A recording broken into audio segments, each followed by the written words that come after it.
Hello friends, आज हम discuss करने वाले हैं कुछ शेयर्स के बारे में, जिसमें हम ये देखेंगे कि वो जो शेयर्स है वो एक अच्छे सपोर्ट एरिया के पास है और मार्केट अभी डाउन ट्रेंड में है। वो डाउन ट्रेंड में वो स्टॉक में आने वाले टाइम में बहुत अच्छा रिटर्न दे सकते हैं, क्योंकि देखो जब भी मार्केट में डाउन ट्रेंड स्टार्ट होता है ना, डाउन ट्रेंड में हमें कहीं ना कहीं छोटी छोटी बाइंग करते रहना चाहिए। ऐसा नहीं कि बहुत सारे ये एक्सपेक्ट करते हैं मार्केट में कि मार्केट पूरा गिरेगा तो मैं मार्केट से फिर शेयर्स खरीदूंगा। तो मार्केट में ऐसा टाइम कभी नहीं आएगा। कभी भी आप मत सोचना कि मार्केट गिरेगा, कब तक गिरेगा, कहाँ तक गिरेगा, कुछ भी नहीं कह सकते। पर हमेशा हमें एक बाय ऑन डिप, जब जब मार्केट गिरता है तब तब की वैल्यू 30-40% तक गिर जाती है, तो वही सबसे अच्छा बाइंग एरिया होता है और वहां पे हमें एक अच्छी बाइंग करनी चाहिए। तो यहाँ पे मैं 3 स्टॉक्स के बारे में बात करूंगा, जिसमें आपको मैं बताऊंगा कि वहां पे एक आप अच्छी बाइंग कहां से कर सकते हो। उसमें जो स्टॉक मैं डिस्कस करने वाला हूं वो एक फंडामेंटली स्ट्रॉन्ग कंपनीज है और आने वाले 1 या 2 महीने में आपको बहुत अच्छा रिटर्न दे सकती है। तो एक एक करके हम सारी कंपनीज के बारे में डिस्कस करेंगे। अभी तक आपने अगर ये चैनल सब्सक्राइब नहीं किया है तो सब्सक्राइब जरूर कर लीजिए, ताकि आने वाले टाइम में ऐसी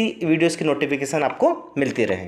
दोस्तों, सबसे पहला स्टॉक है ओलेक्ट्रा ग्रीन टेक। अब आपको खुद को पता है कि आने वाले टाइम में ईवी सेक्टर इतना ज़्यादा ग्रो हो रहा है, ईवी की कंपनीज इतना ज़्यादा ग्रो कर रही है। तो अभी हम देखेंगे तो ईवी सेक्टर वैसे भी एक पोटेंशियल सेक्टर है, जहाँ पे आने वाले टाइम में एक अच्छा रिटर्न देखने को मिलेगा। तो ओलेक्ट्रा ग्रीन का अगर यहाँ से देखो तो यहाँ से ओलेक्ट्रा ग्रीन ने क्या करा था, ब्रेकआउट दिया था और ब्रेकआउट देने के बाद ओलेक्ट्रा ग्रीन 2200 रुपये तक टच किया हुआ था। 2200 रुपये टच करने के बाद अगर रेट देखे तो यहाँ पे आपको 1500 रुपये में इसका प्राइस अभी आपको मिल रहा है। अगर यहाँ पे मैं देखूँ तो ये समथिंग 30% तक ये गिर चुका है और गिरते हुए मार्केट में ये एक अच्छा स्टॉक है, एक पोटेंशियल स्टॉक है और एक फंडामेंटली स्ट्रॉन्ग कंपनी है। तो यहाँ पे आप एक अच्छी बाइंग देख सकते हो, क्योंकि एक सपोर्ट एरिया के पास भी है और सपोर्ट एरिया पे अगर आप बाइंग करते हो तो आपको कभी भी मार्केट ट्रैप नहीं करता है। आप एक बाय ऑन डिप कर दोगे ना तो थोड़ा सा टाइम लेगा, पर ये रिटर्न बहुत अच्छा रहेगा। क्योंकि अगर यहाँ से यहाँ तक की रैली भी अगर इसने पकड़ ली और यहाँ पे अगर ब्रेकआउट भी दे दिया, मान लीजिए यहाँ पे आपने बाइंग करी और बाइंग करते टाइम ये यहाँ तक गया और यहाँ पे कंसोलिडेट होने के बाद अगर फिर ब्रेक करना तो 30% का रिटर्न तो ये, और यहाँ पे अगर इसने ब्रेकआउट कर दिया ऑल टाइम हाई को तो इसके ऊपर आप 10 से 15% का और रिटर्न एक्सपेक्ट कर सकते हो। क्योंकि देखो जब भी मार्केट ऑल टाइम हाई को ब्रेक करता है ना तो एक बहुत अच्छा रिटर्न देता है। जैसे इसने यहाँ पे ऑल टाइम हाई को ब्रेक करा था, ऑल टाइम हाई को ब्रेक करने के बाद इसने कितना अच्छा रिटर्न दिया था, 50% का रिटर्न दिया था। तो यहाँ पे बाय ऑन डिप में आपको एक अच्छा पोटेंशियल है, यहाँ पे आप अच्छी बाइंग कर सकते हो। अब सबसे इंपॉर्टेंट चीज़ ये है कि हमेशा पूरा पैसा एक स्टॉक में नहीं लगाना चाहिए। मान लीजिए इस स्टॉक्स में अगर आप मान लीजिए आपके पास 1 लाख रुपए हैं, एक एग्जाम्पल, किसी के पास 1 लाख है, किसी के पास 10,000 है, किसी के पास 20,000 है। जैसे मान लीजिए आप एक स्टॉक में हमेशा 1 लाख रुपए लगाते हो, तो यहाँ पे जब सपोर्ट एरिया पे अगर बाइंग करते हो ना तो यहाँ पे आप 40% पैसा लगाओ। कितना? 40% पैसा आप यहाँ पे लगाओ।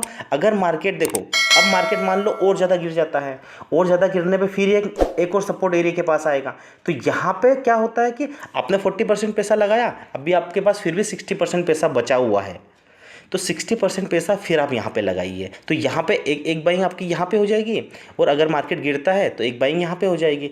तो आपकी दोनों लेवल से बाइंग हो जाएगी और दोनों का प्राइस एवरेज होकर आप एक अच्छी रैली से जा सकते हो। तो ये सबसे ज़्यादा इंपॉर्टेंट चीज़ें हैं।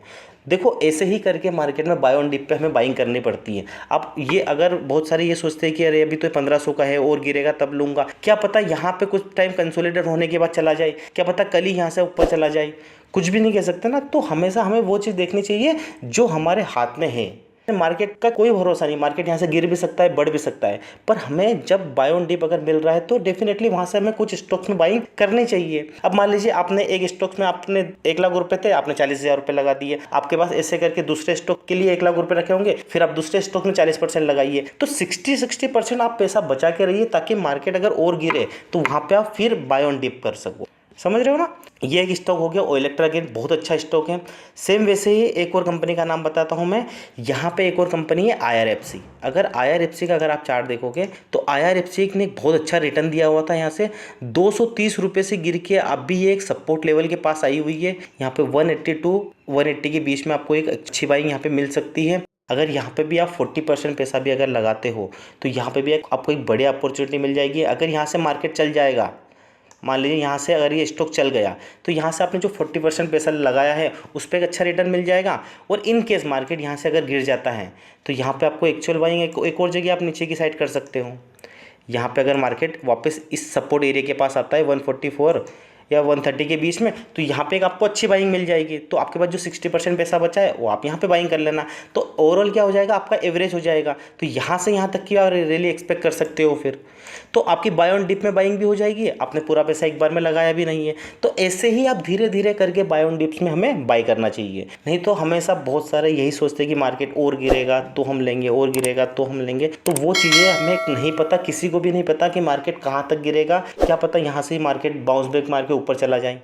तो ऐसे करके धीरे धीरे आप यहाँ से बाइंग कर सकते हो। एक और स्टॉक की बात करूंगा जो कि बहुत बढ़िया स्टॉक से है, बैंकिंग सेक्टर का सबसे बेस्ट स्टॉक जिसको बोलते हैं HDFC बैंक। अब भी अगर HDFC बैंक का देखे चार्ट, HDFC बैंक यहाँ से ब्रेकआउट देके यहाँ तक गई हुई थी 1800 रुपये पे।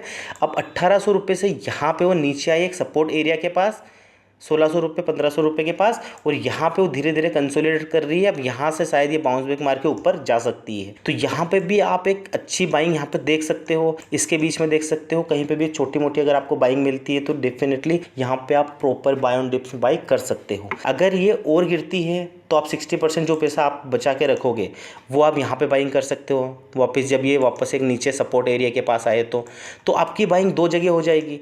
अगर यहाँ से मार्केट ऊपर चला गया तो ये रैली भी आपसे नहीं छूटेगी। अगर मान लीजिए मार्केट गिर गया तो आप यहाँ से फिर एक बाइंग करके ऊपर तक रैली में जा सकते हो। तो देखो ऐसे ही करके बाय ऑन डिप्स में बाइंग होती है हमेशा। ये सबसे बेस्ट तरीका होता है बाय ऑन डिप्स में बाई करने का, ठीक है। तो ये तीसरा स्टॉक है, ये बहुत बढ़िया कंपनी है HDFC बैंक। देखो बाय ऑन डिप्स का मैं आपको सबसे बड़ा बेनिफिट बताता हूँ। यहाँ से मार्केट ऊपर गया हुआ था, ऊपर जाने के बाद मार्केट कहाँ पे आया, नीचे आया। नीचे कहाँ पे आया, एक सपोर्ट एरिया के पास आया। सपोर्ट एरिया के कंसोलिडेट होकर मार्केट ऊपर चला गया। सेम वैसे ही मार्केट क्या हो रहा है, वापस एक सपोर्ट एरिया के पास आ रहा है। सपोर्ट एरिया के पास आने के बाद कंसोलिडेट हो रहा है। हो सकता है यहाँ से वापस बाउंस बैक मार दे। हो सकता है कि मार्केट अगर गिरता है तो थोड़ा और मार्केट नीचे गिर के यहाँ से आपको बाय ऑन डिप्स मिल जाए। तो आपकी 40% बाइंग तो यहाँ हो गई, 60% बाइंग यहाँ हो जाएगी। तो एक स्टॉक पे आप जितना पैसा लगाते हो उसका 40% तो आप यहाँ पे लगा सकते हो, और 60% आने वाले टाइम में अगर मार्केट गिरता है तो लगा सकते हो। तो हमेशा पूरा पैसा भी एक बार में नहीं लगाना चाहिए, थोड़ा थोड़ा करके एक सपोर्ट एरिया के पास हमें बाय ऑन डिप्स में बाई करनी चाहिए।